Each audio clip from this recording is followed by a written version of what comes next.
Hi, I'm Ben. Somebody once told me.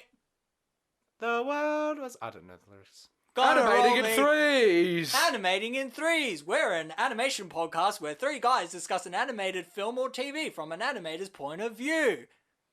Well, thank you, Stephen. I'm A glad I film didn't or have to say TV? A film or TV? Today we're going to be discussing animated televisions. Which one's right for your home? The Simpsons one. The Carnival. The Simpsons have a weird amount of oddly coloured furniture in their house. I know. There's no colour consistency. Their TV is purple. Their fridge is just a bright green. Yeah, well, you know what? Enough about The Simpsons. This week, we are going to be talking about the 2001 film Shrek. Shrek. Hooray! But before we do that, we're going to talk about the tunes we've tuned into. And if you want to skip to anything, look in the description below to look at the time codes. So then, there's that. So, Michael, What have you been watching since animated-wise? last year? Well, I didn't watch anything because I spent the past 5 days in Queensland. That place is inhospitable. It was 95% humidity and 30 degrees at 3 a.m. and there was a disproportionate amount of tattoo parlours and mullets. Ugh. It's the mullets that got me, not the rest of it. No, It's a mosaic. there was just too many. Everywhere I went, there was henna tattoos. And didn't you say flossing as well? There was so much flossing. Everyone was flossing all the time. And not even the dental flossing. No, all these just kids. They just floss. It's like the idle animation of a lot of children now. Idle. Just when they're in queues, they're just kind of slowly doing it to themselves. Joking a bit. Beautiful place. I was wet all of the time. Except for the inside of your mouth at Wet n Wild, because there was no water to drink. Oh, by the way, Wet n Wild. A water park in Queensland, by the way. You're the premier water park in Queensland. It was 150 fucking degrees outside. You're the only theme park of the 4 major theme parks that doesn't have running water. You didn't have drinking taps. That's insane. That's the one where you're hot all the time. We lined up for an hour and 10 minutes for a 3.5 second water slide. Well, I'm glad you enjoyed watching all that, Michael. It was so hot. Yeah, I paid $4. I've paid $4.20 for a 300ml bottle of water out of a vending machine so I wouldn't die. Lovely. That's a good price for living, I would say. Everywhere else had a drinking tap. Ugh. Went wild. Sort your shit out. So, Stefan, what tunes have you been tuning into?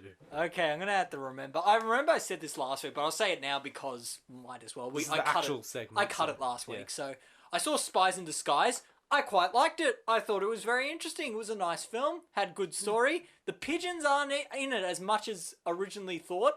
And Which is weird, seeming as, that's the whole selling point it's of the whole film. marketing, but the story's actually nothing about the pigeons. They're just kind of there.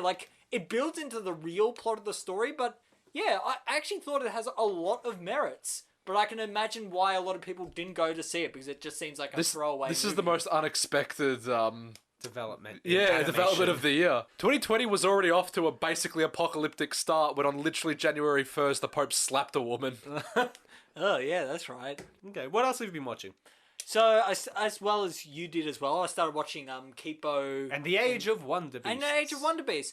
I think the anime-inspired style works really nicely for it. Feels in world most of the time. Good kids story at the moment. Yeah. I've only seen the first 2 episodes. I've watched the whole thing. It's 10 episodes. Oh, okay. It's really good, I think. And, the style is very consistent. We were thinking about watching that for this podcast.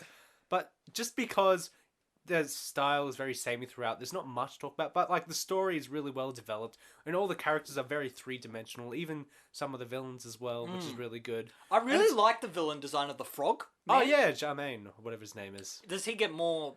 Yes, he In the, gets a okay, bit more. I really liked him. He Yeah. reminded me of a Spirited Away character where he's got the big eyes and yeah, he's yeah. wearing a little tuxedo. And Wolf is, the best character. Wolf reminds me of a character from Boondocks? from the Boondocks, which is also another series about black kids. I don't know. Yeah. But Well, that's a in sensitive this, way of saying in that. this But, so far, it's predominantly but black. how they yeah. do her eyes reminds me of the Boondocks so much, and her attitude reminds me of those kids from that. Yeah. And it's so good. I'm really impressed that they did that. And Wolf is by far my favorite character in it. Yeah.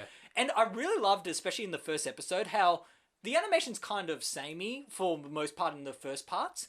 And then it just goes on with this full-on fight between Wolf and the Frogman of this anime perspective with dynamic turns and everything. And it's like, that was unexpected Yeah, how it's much it like went the for that. fight choreography in this is really good. Yeah, I like how she Also- fights with like... Yeah.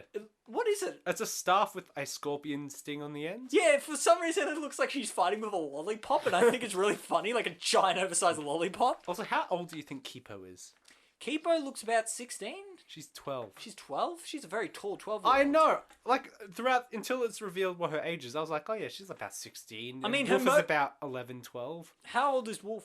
I would guess about 10. Look, Kipo's not exactly the brightest person in this world. She's gone to No. this brand new world with all these creatures, and her main motivation for doing anything is, oh, look at that, I want to pet it. Oh, To be look fair- at that, I want to hug To it. be fair, it works out quite a bit of the time. It does work out. She doesn't get to hug Wolf, though. Wolf is like, She's, no, she's touchy. very compassionate, which is, I think it's a charming attribute to a main character. Definitely. Anything else? Yeah, I watched the first season of one of the new Gundam show, Gundam Build Divers Re-Rise. Another one of those shows that Michael describes as just words. Gundam Build Fighters Re-Rise. It's just words. It's just words. They don't flow at all. Why don't they just say Gundam Season a Million or something? Nah. But basically, this one is basically about this online video game where people go in VR to basically play Gundam. And these 4 characters take on this story quest where they have to save like these little creatures from robots and whatnot, blah, blah.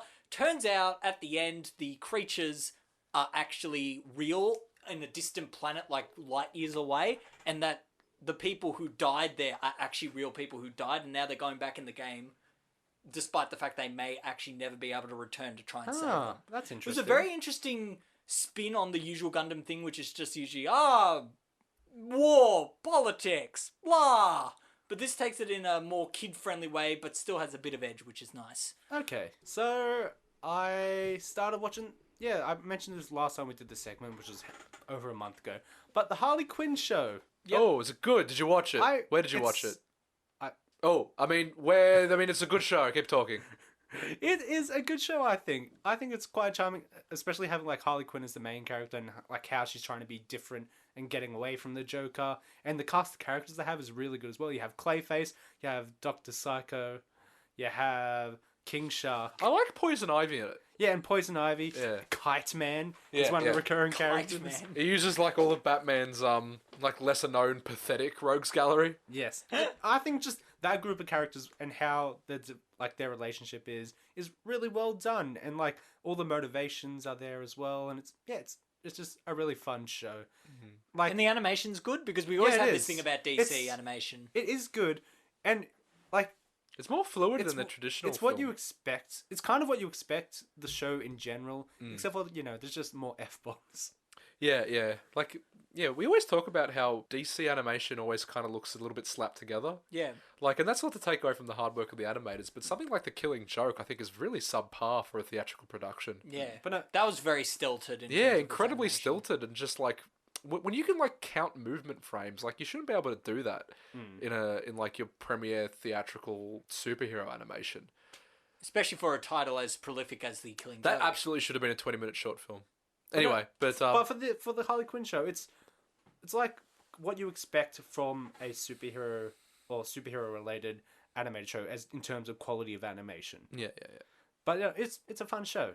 I've also watched the 10 episodes of Steven Universe Future, which is the sequel series to the Steven Universe and the film, and it's just him going through PTSD and anxiety and stuff.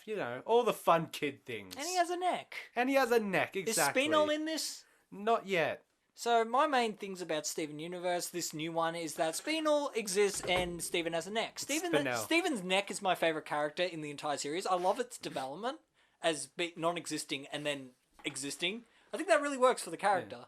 But no, I think it's really interesting where they're taking Steven's character in, like the direction his character's going in, because like he saved the universe. What happens next? And it just tells us like depressing tale of how he's not okay anymore. What is this? Is this like the Into the Woods, what happens after the happily ever after? Yep. Are they going to start singing about, oh no, the giant has fallen over the baker, now we've got to sing Who Done It? Steven Universe is known for songs, so... Oh, can they do a parody of that? Is his neck going to get progressively longer with the more films they make? Maybe. He'll get like a Just- giraffe neck at the end. Steven Universe 25, now shot with a brand new, innovative 9:16 aspect ratio.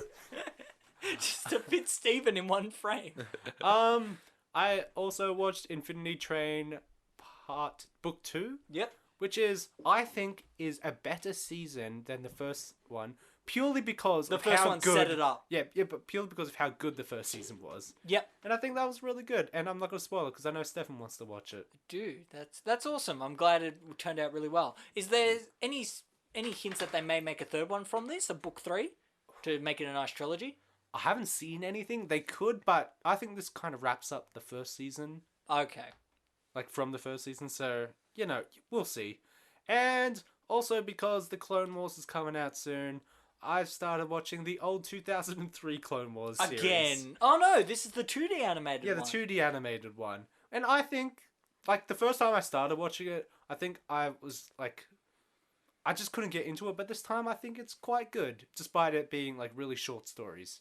And yeah, it's good. I really like, even though the Jedi in this are way too overpowered. Yeah, the Jedi in it actually did something, which sucks because Jedi are renowned for being losers who sit in a chair No, I and do think nothing. They shouldn't be able to, like, defeat, like, a whole army of battle drones in, like, a few seconds, which is what they do I mean, in the they show. could. It's animation. They could do whatever. I know, but I just think it's a bit too overpowered. But apart from that, it's really enjoyable to watch because of it, I guess. Yeah. Also, there was this really funny part where Anakin and this whole group of clone troopers are just in a forest. And then Asajj Ventress just uses the Force to just get rid of all the clones. And then Anakin, even though, like, over the past minute they've just been dying, he just turns around and is like, something's not right. There's a disturbance in the Force. As if he hasn't blimey, been... just turn around, Anakin. As if No, I'm sensing something. it's not like he hasn't It's been hearing written on the wind. Anakin, turn the fuck around! Okay, I'm going to meditate for a second. I'll work it out. Anakin! Oh my god! Okay, I think that's about it that I've been watching. Hooray. Michael, take it away with Stefan. the topic of Shrek 2001. Well, since I was busy looking at all the tattoo parlours and mullets in Queensland, Stefan was kind enough to write an entire page of Shrek notes for me, and I'm going to read them exactly as they're written. Oh no, I hope there's no spelling mistakes. There's already one, which is why I'm doing this. Oh no. So, Shrek is So we're doing Shrek, by the way, is the name of the episode. But Shrek is a 2001 3D animated comedy film made by the then newly established DreamWorks, and directed by first-time directors Andrew Adamson and Vicky Jensen. And I've never heard of them. Me neither. They basically mainly did this. This was their main thing. Is that it? Yeah, I think they've done a few other things, but mainly in the production side. Hey, Stefan, he's doing the notes. Oh, You yeah. have to let him I explain spent this to all me. day writing these notes. The film was critically acclaimed and extremely well received upon release, spawning multiple sequels and paving the way for a greater public and critic acceptance of 3D animation at the time. And don't forget, it spawned the best sequel, Shrek the Halls. Shrek the Whole... and Shrek 4D Adventures, the best. I think we should completely strike all of the other Shrek films from the Shrek continuity.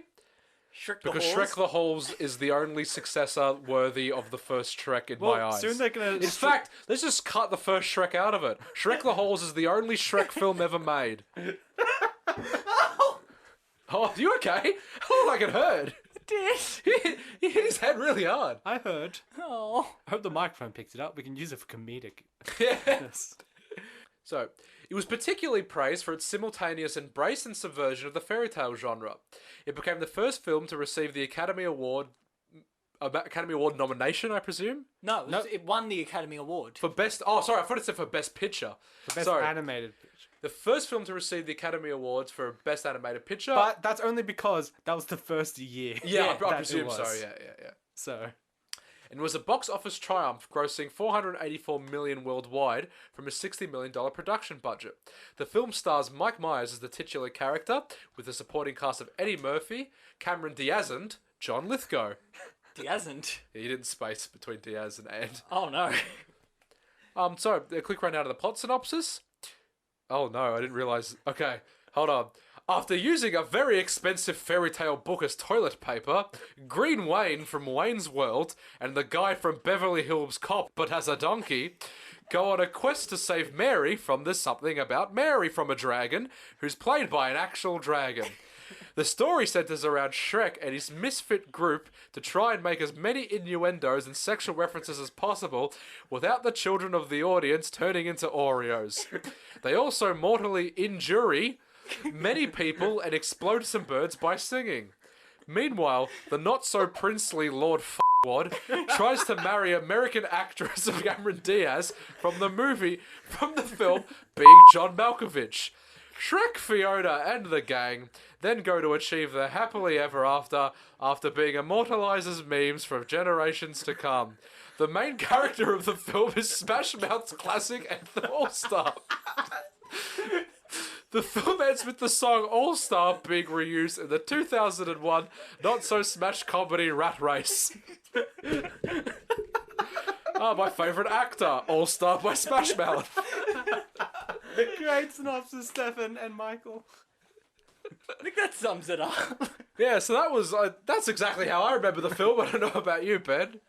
I watched it last night, so I can confirm. Yes, that's it. That's the film. So, okay, seriously now. Animation and production. So, the film Shrek is loosely based on the children's storybook of the same name made by William Steig in 1990. Steven Spielberg had also originally acquired the film rights to the Shrek book in 1991. I had to read it like that because it has an exclamation mark in the title. But had planned for it to be traditionally animated, starring Bill Murray as the ogre. Plans for this fell short. So Bill Murray was the initial choice. I thought it was Chris Farley. I presume Chris Farley was made for the 3D one, the current one. Chris but Farley after was- he died. Yeah. Chris Farley was contracted before he passed I away. think he did record some of it. Yeah, as well. if you go on YouTube and you type in Chris Farley Shrek, it's the scene when Shrek and Donkey are looking at the moon, and the script is largely unchanged. But it's with Chris Farley, as Shrek, and it gives the film a completely different tone. Okay. Yeah. Have you seen it? No. Yeah, you can watch a cut of one scene with Chris Farley as Shrek, and it's very interesting. That'd be interesting to see, definitely. So production for the film began when producer Jeffrey Katzenberg was inspired by his children's love of the Shrek picture book.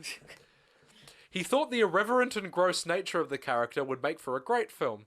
He got a team quickly into developing a hybrid live-action CGI test of the film, incorporating motion capture technology. Is there footage of that? There is. Oh, really? It apparently looks really gross. Like, this guy actually said no against it because it looked horrible. Yeah, I mean the film. If you look at the cover, I remember reading the book Shrek, and it is quite it's more kind of visually uncomfortable than I think the film is. The film is quite soft, and Shrek is he's almost like a dad.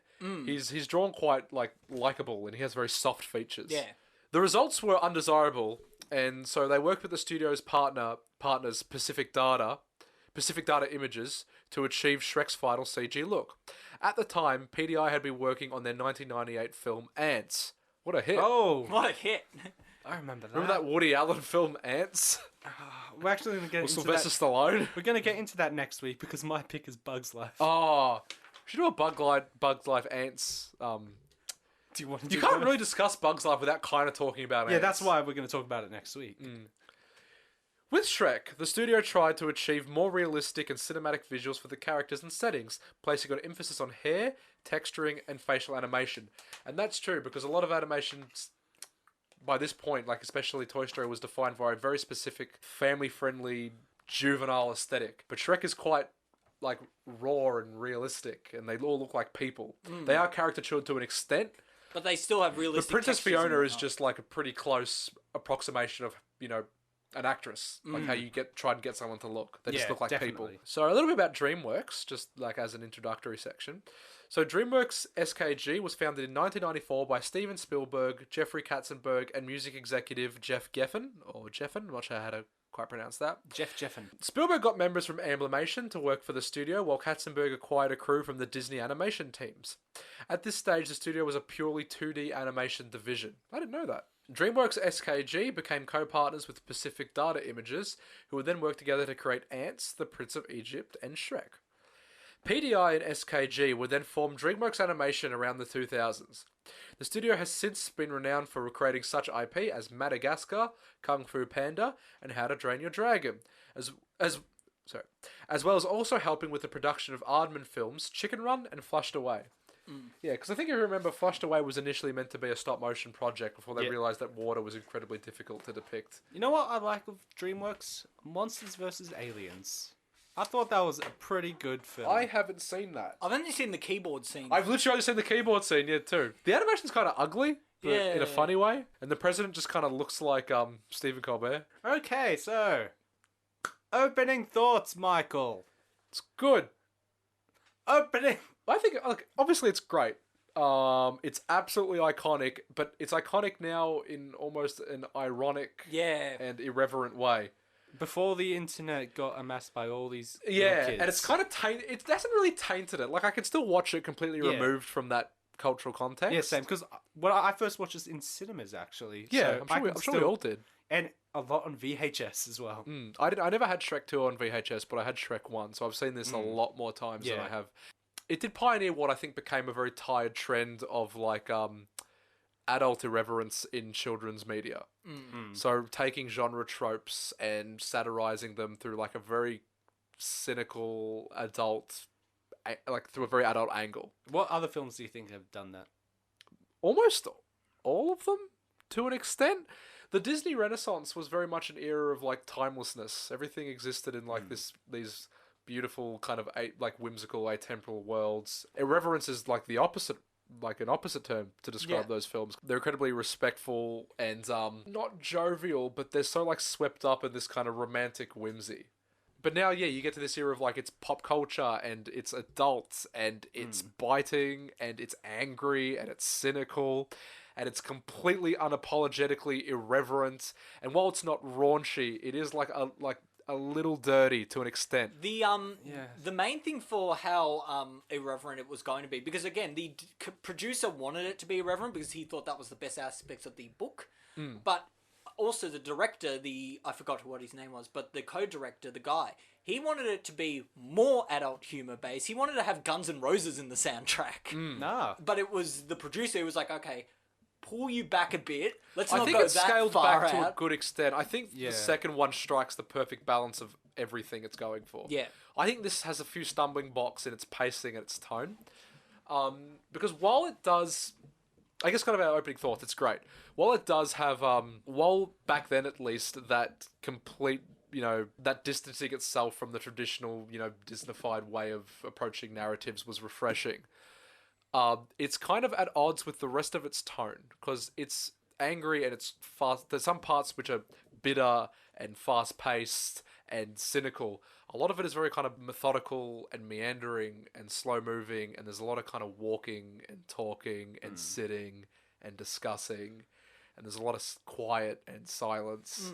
And it's a very kind of atmospheric, textual journey through a almost kind of desolate, barren kingdom. And I think that's interesting. It's at odds it's at odds with kind of the start of the film, which is more kind of poppy and detailed and energetic. I think that's purely got to do with the state of 3D animation at that point. 100%. 100% it's due to the limitations of the medium. But I'm just saying, when you're looking at it now, it makes for an odd final product. To add to what you said, it's funny how they get almost all their toilet humor and all their physical gags with Shrek being an ugly kind of irreverent ogre at the very start montage where he's bathing in mud and whatnot, and then the rest of it is like just an emotional think piece with a donkey and an ogre discussing their feelings looking at the stars. I mean, there are still bursts of energy. But like there's like the little action scenes, like there's the bad reputation scene. They're all very good, by the way. But yeah, a lot of it is just kind of almost boring. Like it's. I wouldn't say it's Oh boring. no! I'm describing it like it's the same way we describe like Blade Runner as boring. Yeah. Like we love We it. love it, but but it's boring as hell. It's sort of slow thing. moving. This is, I think, in the same way. There's a lot of just kind of wandering through the woods and talking. I find it odd that this was the film that grabbed millions of kids' attentions, and something and that, I'm amazed that it did. and something like Atlantis, which was balls to the wall action all the time, which was released alongside this, failed with kids. Yeah. And yet, I feel like kids could only understand about 30% of Shrek, and that Yeah. 30% is all the silly gags. Because I remember liking Shrek enough when I was younger, but still acknowledging that this is kind of like somber and awkward and quiet. Whether I liked Shrek 2 a lot more when that came out, because it was just. It was dense, and it was witty, and it was lightning This fast. feels a and lot it had more a very empty. it was like this was the end of the trajectory in terms of like we've developed our tone, we know these characters, this universe has been established. Let's just kind of throw all the jokes we can, because it's like flying high or airplane, depending on what territory you're from. Every 5 seconds is a joke in Shrek 2. Just it's a constant barrage of comedy and witticisms, and funny writing. Whether this one is just like it really takes at times. There are long stretches of nothing. I really like how contemplative it is. Yeah, me too. too. I didn't say that word right. Sorry. I'm not gonna say it right. Contemplative. I don't know. Contemplative. I really like how, and I really like how Reflective. slow it is as well, and Yeah. reflective. Introspective. Yeah, it's because like I can see, like as a kid, I did enjoy this, but not a lot. I think I was kind of similar to you, but as an adult, I think I would like this the most, like story wise. Yeah. Like Because I think like with Shrek 2, because the world does get so much bigger and stuff in that and all that, and there is a lot more like actiony stuff in it. But I just think this one feels a bit more classic. Yeah, you just want to sometimes you just want to hang out with these three people. Yeah. So just kind of walk back to like it's just walking to a castle and then walking back for most of the film. I think this one has the best story in terms of how it subverts the fairy tale genre. Oh yeah. It's the most kind of clever, Yeah. narratively clever in that regard. While I think the second one is better written. Yeah, but the thing as well is that this one really relies on. You mentioned about the facial animation and all that sort of thing. This one really relies on character animation, like Especially eyes.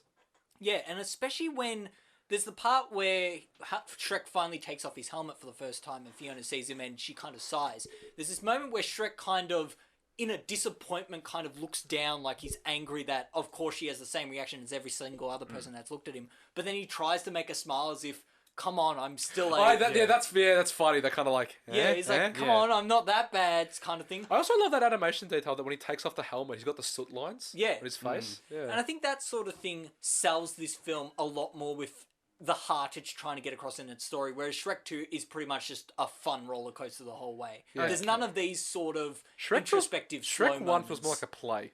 Yeah. Shrek 2 feels like a film.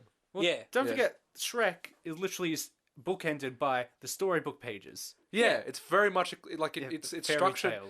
Well, it's subversive, but it is structured like a classic fairy tale. While the second one is more of like a farce. Yeah. Yeah. And yet both films, as a sequel, as two films, they work beautifully with each other because one is just an addition onto the last one. Yeah, they're too perfect. Like I don't think you don't really need the other two. You didn't need I think they're Shrek 3 or perfect. Shrek 4. If they No, release you a didn't. collection of just Shrek 1 and 2 on like Blu-ray or something, that's a perfect collection. It's just because money, that's why. yeah. Shrek 4 had a good final moment, though. It had a good revelation from Shrek where he says something like, all that time ago, I thought I was the one who rescued you from the dragon, but really it was you who rescued me. Yeah. And that's a nice end to his Yeah. arc of being a selfish ogre to someone who actually appreciates people. Okay, we've been saying a lot of good stuff about Shrek. I'm going to talk about some bad stuff. All right. What's all the bad? I mean, we said some bad stuff, but why does Shrek? Okay, so why is Shrek the shittest movie you've ever not. seen, I Ben? just want to point out some bad things in it. So let's talk about the opening. A lot of the bad stuff I'm going to be talking about, is purely because of the limitations of 3D animation at the time. Fair enough. Okay, so we have the opening scene where Smash Mouth's All Star is playing, alright? The main character, yes. So Shrek's movement in this opening sequence, compared to the rest of the film, is very stilted. You think so? Didn't notice Yes. that. I I think did. it's more dynamic. It's more snappy. I like the There's snappiness. a lot of stilted animation in it. Like, yeah. just the way how his body moves, it's just like very, it just moves from one place to the other. And there's not really much follow through and stuff. Would they have used much motion capture? No, they went away from the motion capture. Is this all keyframed? Well, I think They probably would have used reference footage, but yeah, keyframes. Yeah. Wow, because it looks pretty good. It's like all the walk cycles, like it's reasonably fluid, most of Yeah. it. I mean, you can tell in some regards there are bits when like he's obviously a heavy set character. Yeah. He doesn't move like he has that mass. He moves too quickly and snappy sometimes. But I'm not talking about. It's just the way it's animated is just it's a bit stilted. But again, it's mostly just in this opening scene though, which is something that is very good.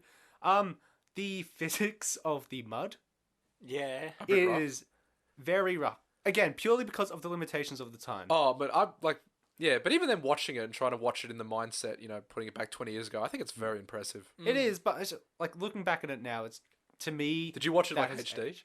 I watched it, yeah, on Netflix. I watched it on a videotape, so I didn't notice. Okay. No, I just watched it on Netflix. I watched it on Netflix and it was still fine to me. I thought the physics to there me- worked Oh, it's well. on Netflix. What did I bring out the... Oh, God. What did I got out a videotape for nothing. I had to set up a VCR. I've done that in 10 years.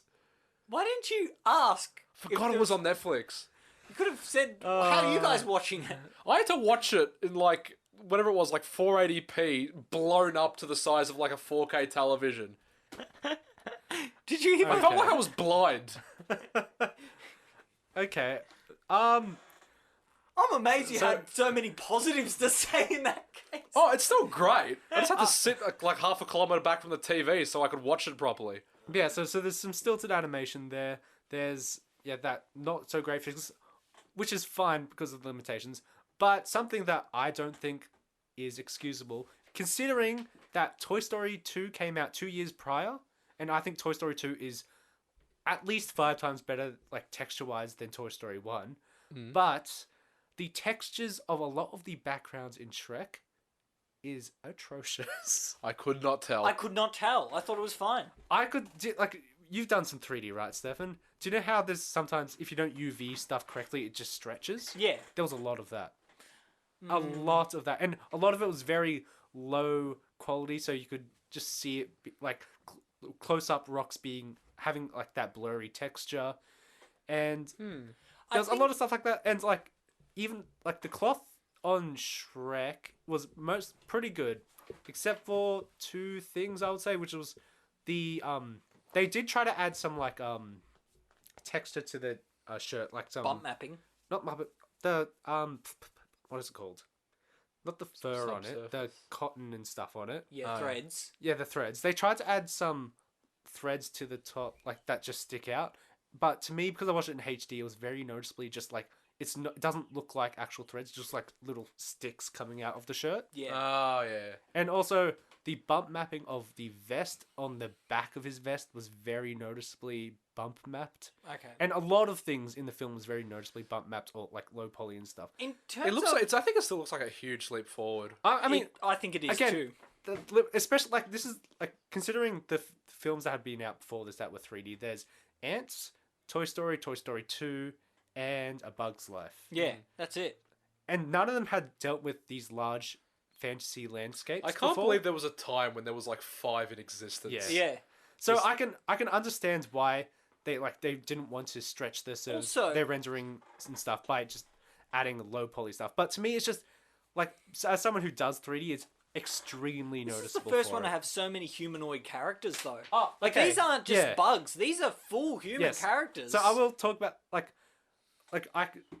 as much as I don't like the backgrounds, I think the reason why they weren't good It's because the was because the characters. humans were great. And also, some of the effects stuff is really nice too. Like when Shrek roars and the saliva goes all over the Yeah, I like townspeople, that, yeah. that still looks gross to this day. I can still believe that is his spit all over them. Yeah, Like, that bit when yeah. like it's like connected like between like his upper and lower jaw, and then Yeah. it kind of flicks up.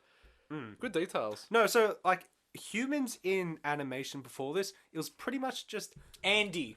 no Toy Story 2. That had pretty good human character design. Had Oh, I alright think those have aged humans. worse than Shrek. Yeah. I don't think has. Shrek 2. N- I mean, not Shrek 2. Toy Story 2. Yeah, I think Yeah, they I think have they've aged worse than Shrek I 1. don't think because when I think of Al, for example. He's I still really think that's quite good. stilted. I think especially the They're toy good, maker of as well. course. The toy maker's animation is wonderful, but his face looks a bit dated. Oh, it was absolutely state of the art. We want to reiterate at when the it came time, yeah, out. definitely. I think it's better than than Shrek. I think I maybe, don't- maybe you have an eye for more like stylized stuff. I guess. But with Shrek, I will say the amount of people that had everyone has kind of a unique face, but all still stylized within the same universe is really, really incredible.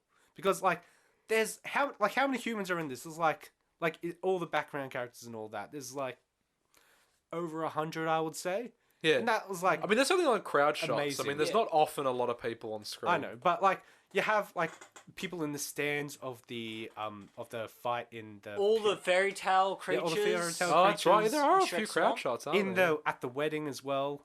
Yeah, they're the amount of people that they did and having good faces that look visually appealing was really surprising to me. I thought a lot of them would be really terrible, but no, a lot of it is pretty good. Only a few fairy tale creatures to me weren't designed the best, but they were only in it for seconds. Yeah, so- the ones you've mainly focused on, like the Pinocchios, the three blind mice, and the pigs the pigs. Their and the designs were wolf. great. Yeah, yeah, I know I talked a lot of bad stuff about Shrek, but that's only because, again, limitations of the time. Also, though, in terms of those visuals, I think a lot of them were invisible to me simply because the way in which it's done cinematography, in which it directs your eye in a very magic kind of cinema sort of way, it points your eye into the places it wants you to focus on. If it wants you to focus on Shrek walking, you're not going to notice, as a casual observer, you're not going to notice the bump mapping on the rocks at the front because the screen is very expertly directing your eye towards Shrek. Yes. And I think this film does that a lot better than some of earlier animation attempts. Like Bug's Life, there's some things where your flick is in a crowded city and you're looking at the things at the background. It's like, oh goodness, this is terrible. Well, I just because this is an animation podcast, I just feel like I should be trying to oh, analyze definitely. this Yeah, sort I'm of just stuff. saying. Because direction of film is also a very important part of animation. Yeah. Again, if I was just watching it casually, I probably wouldn't notice it as much. I think I still would notice it because some of it is really bad, the texturing. But overall, I don't think I would notice it as much. But all the characters, though, just so good in this Shrek. I want to talk about just conveniency, just for one thing quickly. But they use montages so conveniently with music. Like, they almost say, oh, we need time to just show that time has passed and that they're growing closer together. How about we put music and show them walking? That's it. If they did that with Lord of the Rings... What's the Lord most of the Rings obvious side song would we be, can get about traveling from one place to another? I'm on my way. From I'm on my way. misery to happiness today. But no, it works, but it's very convenient in that sense, where it's literally going from point A to point B in both character arcs and in the journeys. One thing I did always love when I first watched it, and even now I think it still holds up, is the lava effects and the whole dragon castle atmosphere. I think that entire still works scene is well. great. Yeah. Yeah, like the rocks feel like they feel like stone. The lava feels like lava. The bit that always felt like it hurt a lot is when he's sliding down that pillar and there's that section missing. Yeah. Always felt it. Yeah, I think that's done really well. Where it feels like he's gone straight there with his crutch. I like and how it's just hurt him. I like that how that castle's just strewn with bodies. Yeah, Yeah. there's bones. Dead knights everywhere. Yeah. So that dragon has murdered a lot of people in the process. Also, the thing is, she's only been stuck there for 5 years. How many people have tried to rescue her? 5 years. Is it, I I would thought say- she was there when she was a child. Yeah, she's been there since she was a kid. Oh, really? Yeah, it's established in the second one. I forgot. she that. was like Sorry, there since my she was bad. 6 years old. Or I Yeah, just assumed at about 18. I thought she had the curse since she was a child, but not stuck in the castle. No, they're stuck in the castle when she was pretty young. Ah, I And no, forgot. she's stuck at the castle once she had the curse. I like how they give like a little backstory to that, like why she's there in the first place. Isn't that also in the fourth Shrek film? Yeah, Yeah. they kind of serve it in the fourth. But we could keep talking about Shrek 2 though. Tell but me my that's a favourite different part topic. was? Do you want to tell me what my favourite part was? All the innuendos. No, the karaoke dance party. Oh, yeah, that I want was to talk about that great. after. We'll talk about that after, because okay. it comes after the credits. So, After the credits, on the VHS, it's recut as the ending of the film. oh, okay. And we'll talk about that. Yeah, we'll talk about it at the end, because it's at the end. Put that as So, its own section. Um, Any other things you want to talk about before we get to the ending? yeah, there's tons of stuff we haven't talked about, like the fights in the pit with all the knights. Oh, the bad reputation. Yeah. I thought that was really well done. Like the choreography for that. Despite some knights, you can tell some knights are just hanging back until they find time. Yeah, well, they have to like block Yeah. it. This also appropriately. builds into what Michael was saying about it relying on pop culture as opposed to any other film before it. That was just a wrestling. Yeah. It was wrestling. You was could tell wrestling. the motion was just referenced. Like they had the shots like a wrestling match. Oh, that give him the chair. He hits Yeah, him with give a- him the Yeah. chair. He's got a folding chair in like medieval whatever it is. Just I also really liked just prior to this fight, you have the like how Duloc is pretty much just Disneyland, and that's funny. Yeah. and you have the singing little kid, what is it called? I don't know what it is. This little play. Of Yeah, it's little like wooden... this introduction box. I that- never yeah. noticed. I didn't remember. Info box. I didn't notice until I rewatched it now that there's like a little joke in that song. Oh, you didn't notice? I Wipe never. your shoes, I never. wipe your Yeah. face. Keep off the grass. Shine your shoes. Wipe your face. Like They yeah. were gonna say butt because they showed their butt cracks. Yeah. They were gonna say. Well, no, they were going to say arse. ass, not butt. Butt doesn't rhyme with grass. Grass. I know, but it's the Butt. same thing. No, it's not. Okay. Yeah, just keep off of the grass. Shine your shoes. Wipe your. Wow, perfect, Michael. You should be a Rhymes. writer. And the thing is, do you know who would have had to sign off on that? Lord Farquaad. That's true. He would have to watch that. He probably watched it. I could picture him having that song on constantly, just singing it to himself. I love how when the little detail when they leave and Donkey's humming it to Yeah. himself. Yeah, it's a cute little. That's a fight, and like it's that takes it back to that theme of like satirizing Disney specifically, Yes. and how they've treated fairy tales and the narrative tropes that they've kind of engendered over the years.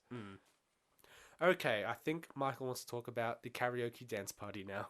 Oh, I always thought as a kid that this was like the theatrical ending to the film because I never saw it in theaters. No, I yeah, had it on actually, I VHS. do. Yeah, I think I did remember it being the ending as well. Literally- Actually, after the film ended, I was like, I scrolled through the credits, like, where the frick is this ending? Yeah. Like, literally, like, the film finishes, they drive off in the carriage, like, it Yeah. all ends, like, circle wipe, finish, book close, then it circle wipes back up, straight away, to the karaoke That's dance what party. was missing from the Netflix one. Now I get what you're talking about. Yeah, and then they'd sing all the songs. That's right. I And I thought always thought that that was the ending. I always thought that, Yeah. like, it doesn't, if you think about it, it makes sense that it's not the intended ending to the film. But, like, it's very weird that they cut that as Yeah. the ending and not like a thing after the credits. Because it's just, like, what even is it? It's like a short film. But it's great though. It's a lot of fun, and it's a really kind of like fun, like pumped up kind of ending when they're all singing like Dance to the Music. Yeah, I kind of very want to end. see it now because that's what was I missing. watched it straight away last night after I didn't- finished the I movie. did not realize. I just assumed that maybe they cut it from the Netflix. It's just the version. weirdest thing. Like it's It just is. the end, and then it's all done, and like, oh, the film's over, and then it wipes back up, and then Shrek's just singing Billy Joel. Like, what's going on? But yeah, very weird, but like it's a little bit of fun, and is. I think it's more suited as like a DVD bonus feature than it is the ending to the movie. Yeah. When it was cut that way on the video. But yeah, as a kid, we just always assumed that was Yeah, the ending. remember videos where you just had to kind of like if you Read it. had special features, you just had to run it like in Yeah. order on the tape. And just hope it was at the end. Wasn't it watched just they the put, they put trailers at the start. Yeah, I watched the Toy Story special features so much because I was always so interested in that. And now look where I am. I'm talking about it. Yep. Yeah, that's my animation career. I watched Toy Story behind the scenes, and now I'm talking about Toy Story behind the scenes. Yep, that's Amazing. basically this podcast. Wow. Watch the thing, talk about thing. 4 of you will listen. 19. Hooray! Do we get any comments, Ben? People we can shout out? No. For a free shout out, literally comment anything. You could say you hate us. Yeah.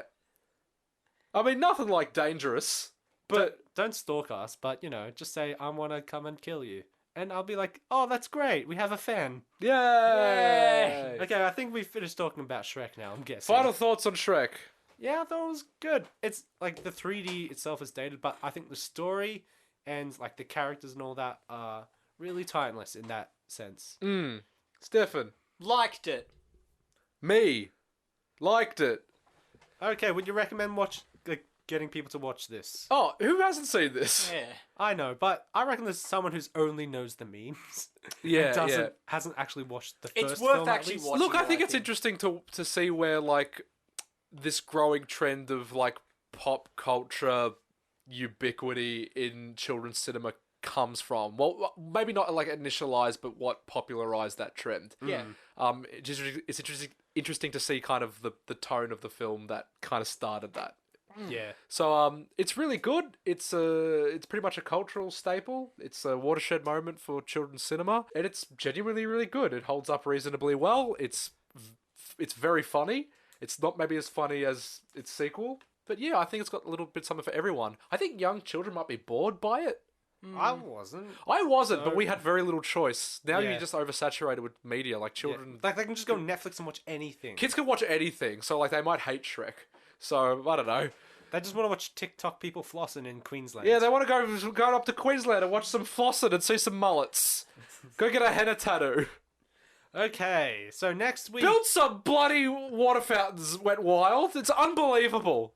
I thought I was gonna die. So next week we're gonna go to What an Queensland embarrassing- and build some water fountains. What an embarrassing place to have died of dehydration. Yeah.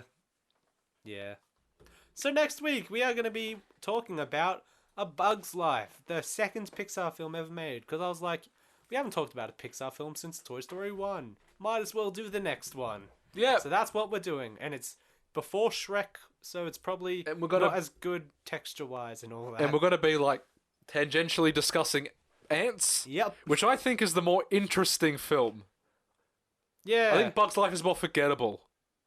Ants like isn't Bug's good, Life. but it's more ambitious. I Look, think we'll- it makes it more we'll interesting. talk about this next week. Anyway, we're getting off topic. Go So- watch Shrek for the one of you that hasn't. And If you want also to watch A Bug's contact Life. us, Yeah, if you want to contact us, we're at animate3pod@gmail.com, and we are on YouTube, Facebook, and Twitter.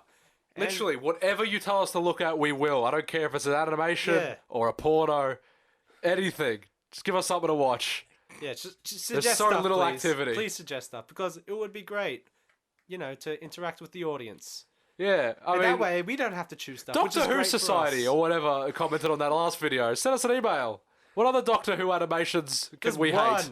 There's one other Doctor Who animation. We'll watch that one day then. Okay. Doctor Who Society. If you want us to watch another Doctor Who animation, send us an email at whatever our email Ben said our email was. Animate3pod@gmail.com. Okay, guys, that is it for this week. See you next time. Bye. Bye. Bye.